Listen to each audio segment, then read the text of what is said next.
মনে পড়ে Al Jazeera একটি খবর করেছিল, তখন উত্তাল হয়ে গিয়েছিল ওই উত্তরপাড়া, উত্তাল হয়ে গিয়েছিল ওই গণভবন, উত্তাল হয়ে গিয়েছিল ওই আওয়ামী লীগের অন্দরমহল।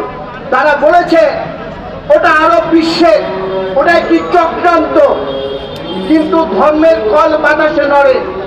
আমরা তখন বলতে পারিনি বাংলাদেশের মাটিতে থেকে। আজকের দেখলাম সেই তথ্যই সঠিক। আজকের যদি জেনারেল আজিজের এই অবস্থা হয়, তার যদি বিষয়গুলো তার চাকরি থাকাকালীন হয়, তাহলে তার বিচার হবে কোথায়? এটি হলো সর্বপ্রথম কোশ্চেন। তার বিচার হওয়া উচিত ওই কোর্ট মার্শালে, তার বিচার হওয়া উচিত। তাই মাননীয় সেনাবাহিনীর প্রধান, আমি আপনাদেরকে বিনীত অনুরোধ করছি, অবিলম্বে জেনারেল আজিজকে গ্রেফতার করে কোর্ট মার্শালের মাধ্যমে তার বিচার পূরণ করা হোক, বিচার শুরু করা হোক। এরপর আসি আমাদের জাতির ভাইজান, একেবারে নামের সাথে কাজের তার হুবহু মিল, বেনজির। সম্পদেও বেনজির, কর্মেও বেনজির, দুর্নীতিতেও বেনজির। সেই বেনজিরের যদি বিচার করতে হয়, কোথায় করতে হবে?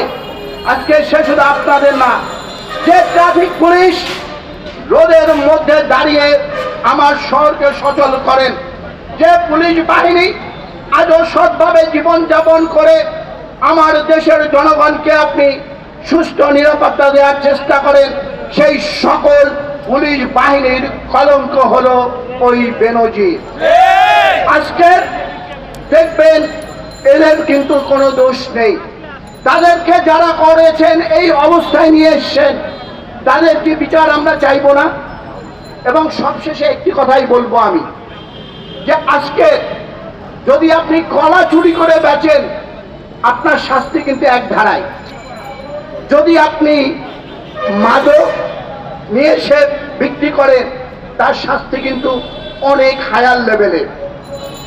তাহলে এই আজিমের বিচার যদি হয়, এই কষাই দিয়ে মাংস হাড্ডি কেটে আলাদা আলাদা করে তরিতে নেওয়া হয়, আজিমের গডফাদার যারা আছেন, যদি নতুন করে সুযোগ আসে বাংলার মানুষের কাছে, যদি নতুন করে সুযোগ আছে এদেশের মানুষের কাছে, তাহলে আপনাদের কি অবস্থা হবে? তাই সবশেষে মাননীয় প্রধানমন্ত্রীর কাছে আমার বিনীত অনুরোধ, মাননীয় প্রধানমন্ত্রী, অনেক হয়েছে, 4.5 লক্ষ কোটি টাকা অনাদায়ী ঋণ হয়েছে, যে ঋণ দিয়ে আমার দেশের 1 বছরের বাজেট হয়ে যেতে পারে 1 টাকাও কোনো ঋণ গ্রহণ ছাড়া। সেই টাকাটা উদ্ধার করার জন্য টাস্কফোর্স গঠন করুন, আপনি জাতীয় সরকার আহ্বান করুন, আপনারা আপনাদের ভুল স্বীকার করে আসুন, দেশকে রক্ষা করে, ক্ষুধার্ত মানুষকে রক্ষা করে। এই আহ্বান জানিয়ে আমি আমার বক্তব্য শুরু করছি। আল্লাহ হাফেজ।